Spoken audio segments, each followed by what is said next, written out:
Créativité, moteur de l'innovation. Être créatif pour rester innovant. Il faut savoir qu'un excellent potage prouve plus de créativité qu'une mauvaise peinture. C'est en tout cas ce qu'affirmait Maslow en 1972 dans Vers une psychologie de l'être. L'objectif de cette vidéo est de vous présenter la notion de créativité et de bien comprendre les leviers et le contexte nécessaires à une attitude créative. Qu'il s'agisse d'imaginer une nouvelle façon de travailler ou de participer avec vos collègues à un atelier de créativité, vous découvrirez dans cette vidéo les clés pour stimuler votre imagination.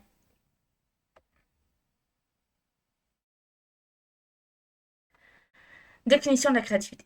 La créativité est une notion abstraite et le terme issu de l'anglais creativity date seulement des années 40. Elle a été définie au cours du temps de plusieurs manières, mais ce n'est pas une capacité réservée aux artistes. Vous serez créatif dès lors que vous trouvez quelque chose d'original, d'inédit. En consultant le dictionnaire, on trouve la définition suivante: capacité, faculté d'invention, d'imagination, pouvoir créateur, donc dictionnaire Larousse. Donc c'est le trésor de la langue française, TLF, qui indique que la créativité, c'est la capacité, le pouvoir qu'a un individu de créer, c'est-à-dire d'imaginer et de réaliser quelque chose de nouveau, et en particulier en sociopsychologie, capacité de découvrir une nouvelle originale à un problème donné, alors que pour Edward de Bono, auteur du concept de la pensée littérale, la créativité, c'est de l'efficacité inattendue. Mais on va retenir plutôt ceci comme définition. On va retenir donc les éléments caractéristiques de la créativité. La capacité à inventer quelque chose de nouveau grâce à l'imagination, la capacité à trouver des solutions originales à un problème et le fait de savoir profiter du hasard pour parvenir à quelque chose de nouveau. Alors, quand on trouve quelque chose par hasard, comme la pénicilline, par suite d'une contamination de culture bactérienne par un champignon, le continent américain, par une erreur de navigation ou même le Viagra, en cherchant un traitement contre des problèmes cardiaques, on parle de sérendipité. Gardez cela en tête. Nous verrons plus loin comment les influences extérieures et la capacité à saisir des opportunités peuvent être de puissants leviers de créativité. Donc, la créativité peut s'exprimer dans tous les domaines. Dans celui des arts, bien entendu, les peintres, les sculpteurs sont évidemment créatifs. Dans une agence de communication, les graphistes, les directeurs artistiques, les motion designers, etc. sont appelés les créatifs, mais aussi dans votre vie de tous les jours. Quand vous trouvez une façon originale d'optimiser l'espace de votre appartement, au travail, quand vous proposez une nouvelle façon d'animer des réunions, quand vous trouvez une manière de contourner ou de résoudre un problème, par exemple en cuisine, quand vous déciderez de personnaliser votre recette traditionnelle, etc., la créativité est présente partout. Donc Bruno, par exemple, a travaillé dans un centre culturel scientifique. Une de ses missions était d'animer des ateliers avec des enfants. Il devait leur faire comprendre des principes fondamentaux de mathématiques, de physique, de chimie, etc. La politique du centre était de favoriser l'expérimentation dès que c'était possible. Le challenge, faire comprendre des notions scientifiques essentielles, parfois complexes, en 2 heures. Pour s'assurer que les enfants passent un bon moment, Bruno a dû, avec ses collègues, faire preuve de beaucoup de créativité dans la conception de ses ateliers. Ainsi, pour aborder la géométrie, les angles et les formes, ils ont organisé des sessions d'origami. Pour présenter un écosystème, ils ont reconstitué un sol de forêt dans lequel les enfants devaient retrouver sous les branches et les feuilles des traces d'animaux et en faire des moulages en plâtre. Pour aborder des principes physiques, ils constituaient des véhicules propulsés par un petit ballon ou des bateaux pop-up à vapeur, etc. Mais la créativité la plus criante était sans doute celle des enfants, qui trouvaient toujours une façon inédite de mener les expériences, probablement parce qu'ils n'avaient pas peur d'essayer. À noter que faire preuve de créativité, ce n'est pas nécessairement aboutir à une réalisation. La créativité, c'est finalement la capacité à générer des idées, certainement celles qui vont peut-être se concrétiser et d'autres qui ne se réaliseront pas.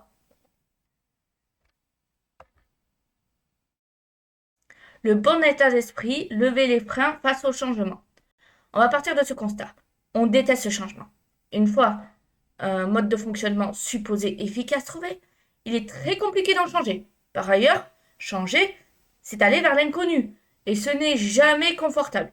Naturellement, on préfère évoluer dans un environnement maîtrisé, dont on connaît les bénéfices et qu'on sait éviter les dangers. Le changement, c'est s'exposer à l'inconnu, affronter des risques nouveaux, et tout naturellement, le changement génère un réflexe de rejet contre lequel le créatif devra lutter. Lorsque vous pilotez ou participerez à un projet, vous pouvez adopter des attitudes différentes. Vous pouvez vous reposer aveuglément sur les processus établis ou accepter de prendre en compte les changements et les imprévus.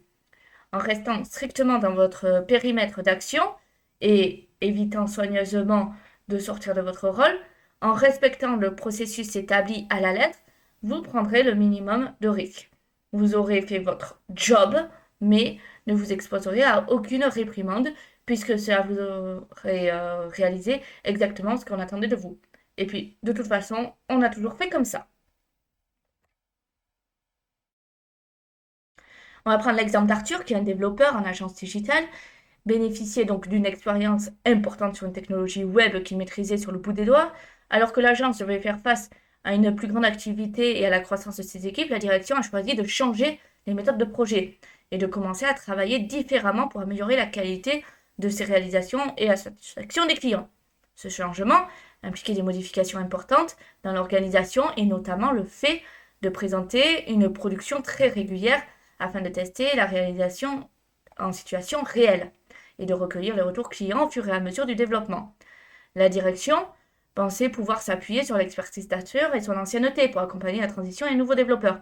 Mais Arthur s'est révélé un frein puissant à la mise en œuvre de nouvelles méthodes auxquelles il n'adhérait pas du tout. Après de nombreuses discussions, la direction a compris les difficultés auxquelles Arthur devait faire face. Lui, qui avait l'habitude de travailler sur un brief précis et exhaustif, qui livrait des réalisations fonctionnelles et toujours impeccablement testées, était terrifié à l'idée de devoir intégrer des retours en cours de développement. Cela signifiait ne plus être capable d'anticiper sa charge et il avait le sentiment de ne plus pouvoir maîtriser l'organisation de son temps de travail. Par ailleurs, les nouveaux développeurs récemment recrutés arrivaient aussi avec leur propre expérience, les langages qu'ils maîtrisaient et de nouvelles façons de coder souvent plus rapides. Arthur se sentait en danger face à de tels changements qu'il vivait comme une vraie révolution. Il aurait fallu plusieurs mois d'accompagnement pour qu'Arthur retrouve sa sérénité et une vraie place dans l'organisation. En détournant certains usages donc établis et en s'inspirant de pratiques de nouvelles recrues, l'agence a pu, grâce à Arthur, changer sa façon de produire et se rapprocher de ses objectifs. Donc, mener un projet par définition, c'est travailler à construire quelque chose de nouveau et donc prendre des risques. Sans créativité, sans imagination, il sera très compliqué de réussir un projet. En refusant le changement, on ne peut pas être créatif. Au contraire, pour susciter la créativité, il faut ouvrir de nouvelles façons de faire, il faut accepter d'essayer de produire de nouvelles choses, de tenter de nouvelles manières d'arriver à ce résultat. Un créatif essaye de nouvelles choses, contourne les obstacles, échoue parfois, c'est courant, il établit de nouvelles connexions originales, se pose des questions et ne craint pas les réponses, bien sûr. En d'autres termes, un créatif, ça aime le changement. La créativité, c'est le terreau de l'innovation. Après le déclin de l'ère industrielle, notre société productiviste a dû faire face à un nouvel impératif, répondre à un besoin impérieux de nouveauté et de différenciation. En effet, le cycle de vie des produits ne permet pas d'assurer une production de valeur sans fin. Avec le temps, le volume des ventes finit inexorablement par diminuer. Pour assurer la performance sur les marchés, il faut sans cesse innover afin de proposer de nouveaux produits dans un environnement concurrentiel féroce et générer toujours plus de valeur. Dans le même temps, la mise en place de nouvelles méthodes d'organisation du travail et de production est devenue un impératif. On a cherché à mieux satisfaire les attentes des clients et des utilisateurs, à limiter le gaspillage et les efforts inutiles. Bref, à améliorer la productivité tout en augmentant la satisfaction des clients. Ce fut le début du succès des approches dites agiles.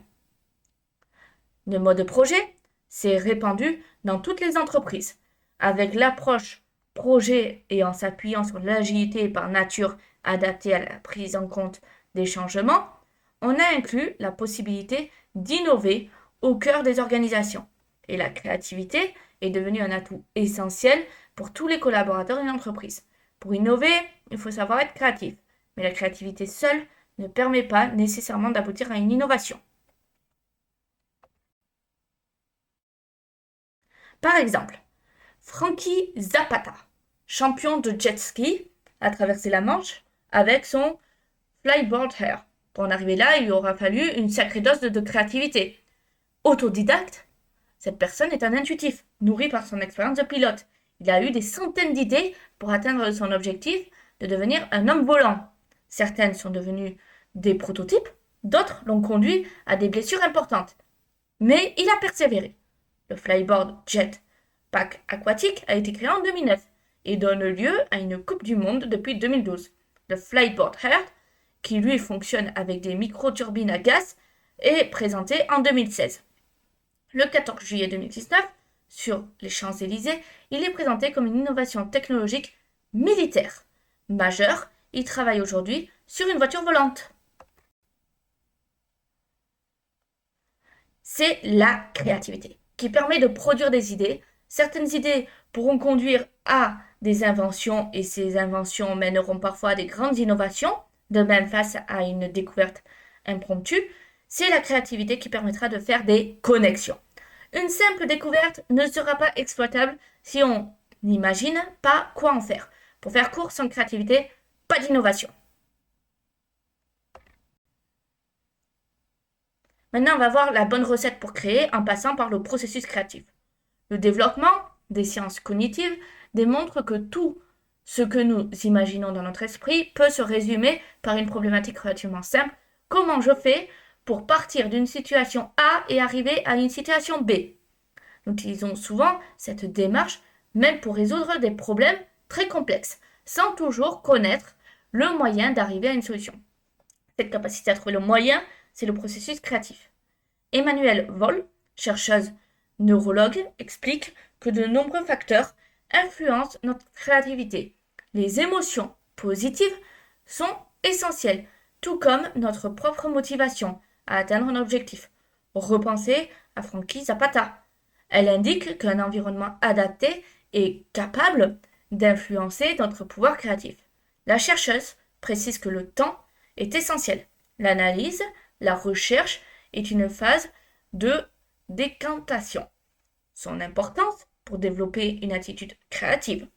Cette activité rationnelle, parfois méticuleuse, sont importantes pour faire émerger des idées nouvelles et sont partie intégrante du processus créatif. Maintenant, on va voir le modèle de Wallace et d'Osborne. Dès 1926, Graham Wallace, professeur et économiste britannique, propose un modèle de processus créatif en 4 phases. La préparation, pendant laquelle on définit le problème à résoudre, on collecte des informations en lien avec le sujet. L'incubation est une phase essentielle permettant de laisser décanter le problème dans notre esprit. L'illumination, le bref moment où l'idée surgit et s'impose à nous. Et enfin, la vérification, une phase permettant de mettre en œuvre son idée et de la tester en situation réelle afin d'en évaluer sa pertinence. Dans les années 40, Alex Osborne publicitaire américain, créateur du brainstorming, va s'en inspirer et va compléter son modèle en proposant, lui, 7 phases. Il scindera la préparation en 4 étapes.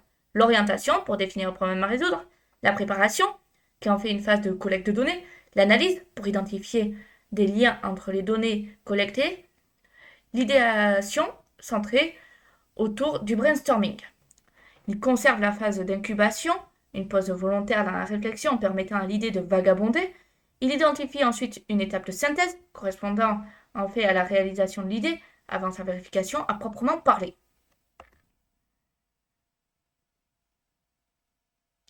On le voit, pour tous ces auteurs, si l'idéation en tant que telle et la phase d'illumination sont des étapes très courtes, liées à l'instinct, le temps joue un grand rôle dans le processus créatif. Le temps de collecter des informations pour nourrir l'idée, le temps de trouver des liens entre les informations collectées, le temps nécessaire pour laisser mûrir une idée.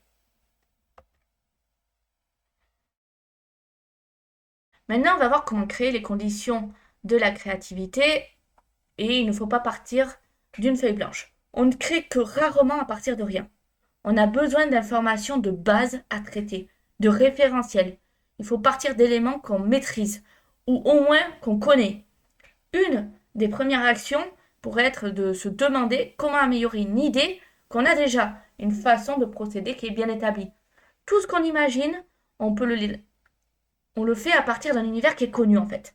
La créativité, c'est souvent transposer une idée d'un domaine à un autre. On peut aussi chercher à imiter des idées rencontrées ailleurs. En imitant, on introduit, sans même s'en apercevoir, des minuscules variations qui pourraient être source d'idées révolutionnaires.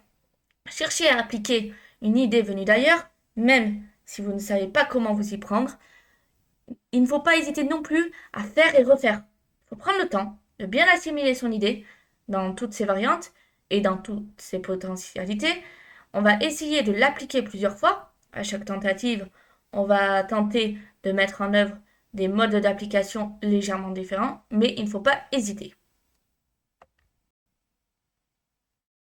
On va prendre encore l'exemple. Donc, c'est l'ingénieur William Gordon qui a proposé une approche analogique comme un moyen de générer des idées. Dans cette approche, il s'agit d'aller s'inspirer d'autres secteurs pour trouver un moyen de résoudre un problème. En d'autres termes, c'est chercher à copier ce qui se fait ailleurs pour parvenir à nos fins. Van Phillips, ingénieur en biomécanique, est amputé d'une jambe à 21 ans à la suite d'un accident. La prothèse qu'il utilise pour se tenir debout n'est pas très élaborée et il souffre des limitations qu'elle lui impose. Il constate que, contrairement à sa prothèse, une jambe humaine est un système complexe dans lequel les os, les muscles et les tendons fonctionnent comme une sorte de ressort, capable de accumuler et restituer l'énergie nécessaire pour marcher et courir. Mais il est beaucoup trop complexe de tenter de reproduire une jambe humaine. Il s'intéresse alors au mode de déplacement des animaux. En étudiant l'anatomie du guépard, par exemple, il remarque que le félin dispose d'un grand tendon incurvé reliant la hanche au bout de la patte.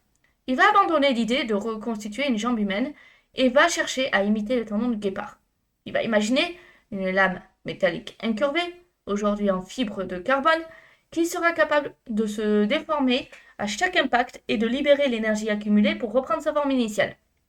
Cette idée va donner naissance à une prothèse Cheetah Flex Foot, utilisée aujourd'hui par les athlètes, et notamment par Jared Wallace, double médaillé d'or du 100 mètres aux Jeux paralympiques de 2011 et 2015. Alors, en pratique, faites l'inventaire des informations que vous disposez. Formalisez vos questionnements, le problème à résoudre. Cherchez à améliorer ou modifier vos idées. N'hésitez pas à imiter les idées des autres. Réexploitez plusieurs fois vos idées les plus prometteuses. Il faut favoriser les échanges et la contradiction. Tout comme vous avez besoin de matières premières pour alimenter votre créativité, vous aurez besoin de remise en question et parfois de contradiction. Dès lors que vous organisez des échanges, des débats, vous vous donnez l'opportunité de voir émerger de nouvelles idées, de nouvelles pistes à explorer. Dans un groupe, vous cumulez des expertises différentes, des domaines d'activité différents. C'est un terrain fertile pour la transposition d'idées. La confrontation à des expériences variées vous incitera toujours à faire un pas de côté, à changer de point de vue pour examiner la même situation ou le même problème. C'est pour cela qu'un fonctionnement en atelier est souvent plus efficace pour générer de la créativité. Dans cette même logique, il serait intéressant de faire participer des candides à vos réflexions. Ils apporteront toujours un regard sainement naïf sur vos problématiques.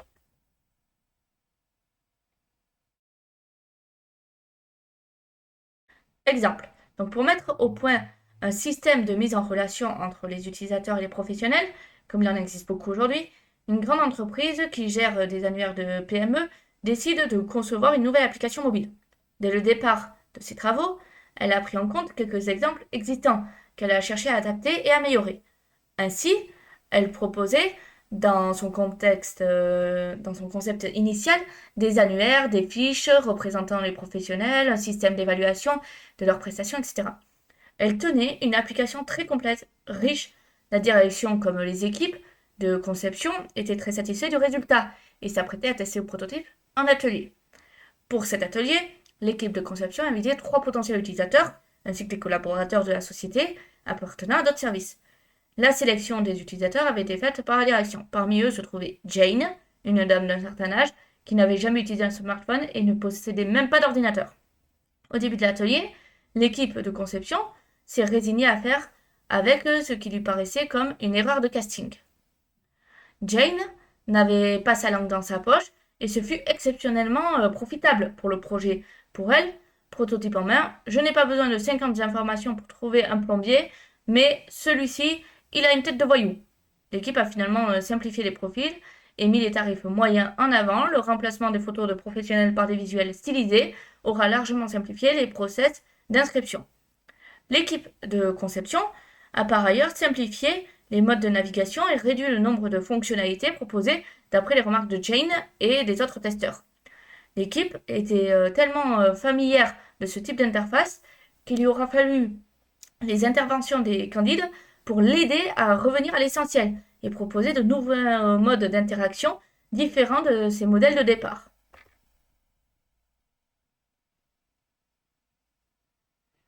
Alors, en pratique, organiser des ateliers, travailler en groupe, privilégier les participants avec des expériences totalement différentes, susciter les débats et l'expression des points de vue contradictoires, inviter des candides dans vos réflexions. Tout cela est positif. Privilégiez le hasard au process. Le hasard, c'est une arme supplémentaire dans votre démarche créative. Une illumination peut surgir à tout instant, en toutes circonstances. Soyez attentif aux imprévus, aux perturbations dans votre environnement. Dans votre processus créatif, ne cherchez pas à éliminer les erreurs ou les malfaçons. Au contraire, face à une anomalie, demandez-vous comment vous pourriez l'exploiter. Il sera plus efficace pour générer des idées nouvelles de tâtonner, d'explorer, plutôt que de chercher à reproduire avec rigueur une méthode stricte. De même, si une idée ne s'avère pas satisfaisante, une infime portion de celle-ci peut être le germe d'un nouveau projet. Un processus clair vous sera d'une aide précieuse pour cadrer votre démarche générale, mais au sein de ce processus, aménager des zones dans lesquelles vous ne fermerez pas les portes aux imprévus. Donc par exemple, Stewart Butfield est un entrepreneur canadien, mais il est avant tout un sérendipiteur en série. Amateur de jeux vidéo, il fonde la société Ludicorp afin de produire le jeu Game Neverending. Ce titre ne marquera pas les annales des jeux vidéo. En revanche, une fonctionnalité marginale développée par ce jeu donnera naissance au site de partage de photos Flirk, d'un projet ludique qui s'avérera être un échec. Butterfield parvient à faire émerger un service de référence que Yahoo rachètera 25 millions de dollars. Nouvelle tentative de gamer. La production du jeu vidéo Glitch. Encore un échec, puisque le jeu sera rapidement enterré par manque de joueurs. Mais en développant le système d'échange mis en place au sein du jeu, Butterfield développera ensuite la messagerie Slack, Glitch, lui, sera relancé par des fans après diffusion d'une partie du code source et des créations sous licence libre. Si Butterfield a un talent, c'est celui de transformer des échecs en réussite, même si le chemin emprunté n'est pas celui imaginé au départ. En pratique, ne cherchez pas à bannir les anomalies et les erreurs. Essayez de tirer parti des imprévus. Expérimentez, essayez de nouvelles façons de faire si elles se présentent à vous. Utilisez un cadre plus rigide pour maîtriser la démarche générale.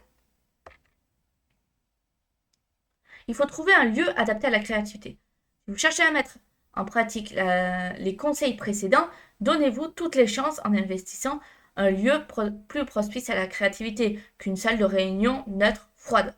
On l'a vu, notre esprit a besoin d'éléments sur lesquels rebondir. Ce sera plus facile avec des vitres et des murs blancs. Commencez par changer de cadre. Il sera important que vos sessions de créativité se démarquent de votre routine quotidienne. Décorez les murs.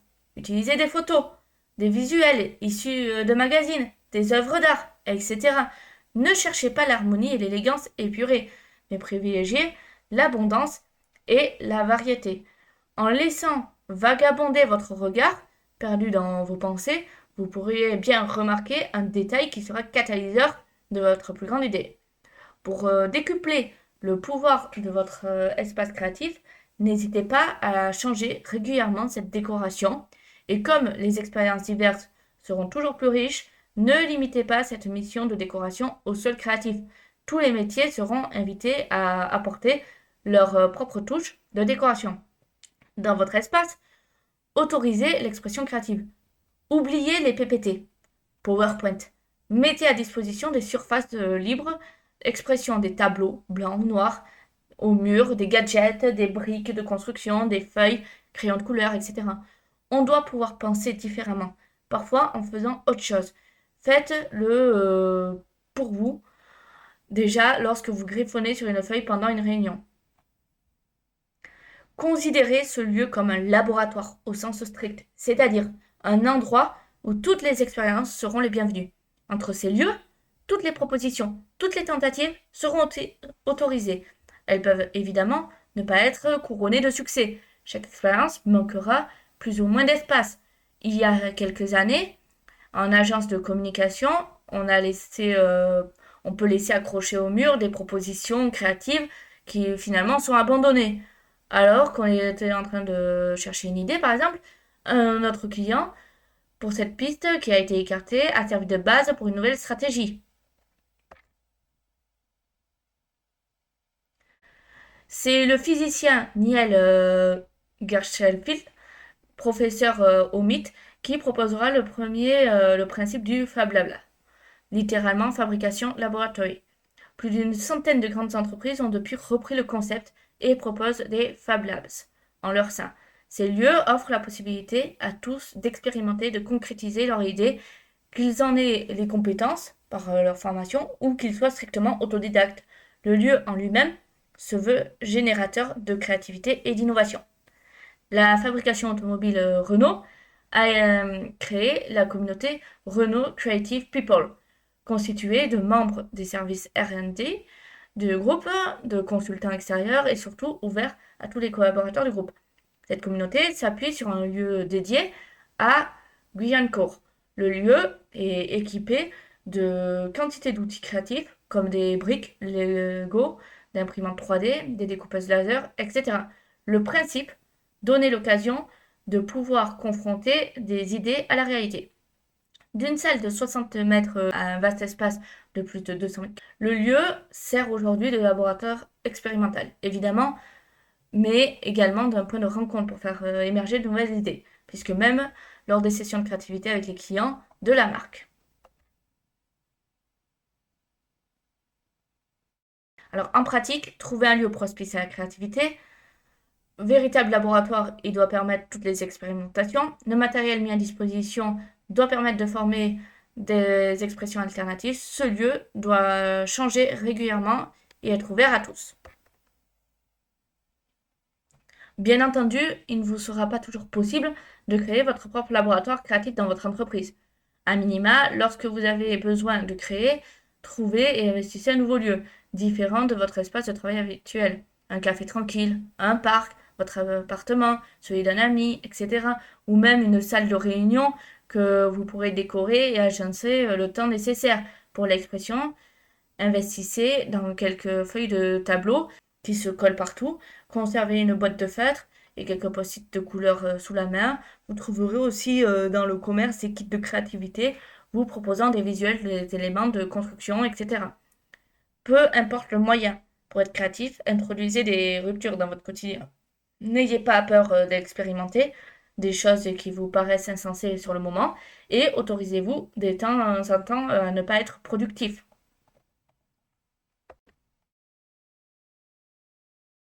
Pour conclure, donc la créativité, c'est parvenir à la production de quelque chose d'inédit ou trouver des solutions originales à un problème grâce à l'imagination. La créativité se rencontre dans tous les domaines, mais peut être créatif, il faudra lever les freins au changement et adopter une posture positive et ouverte à l'expérimentation. Il faut accepter de prendre des risques et appréhender de nouvelles façons de faire les choses, sans être paralysé par la peur de l'échec. La créativité est au préalable l'innovation. Elle permet de construire des ponts entre les idées, de faire des connexions nouvelles entre les choses. Le processus créatif a été décrit par de nombreux auteurs, mais les modèles de Wallace et d'Osborne ont servi de socle à de nombreuses techniques de créativité. Il faut savoir que les deux mettent en évidence le bénéfice de laisser mûrir les idées. La créativité nécessite des conditions favorables pour émerger et notamment partir d'éléments connus ou maîtrisés, introduire la contradiction, tirer profit du hasard et si possible investir en lieu propice au rebond d'idées.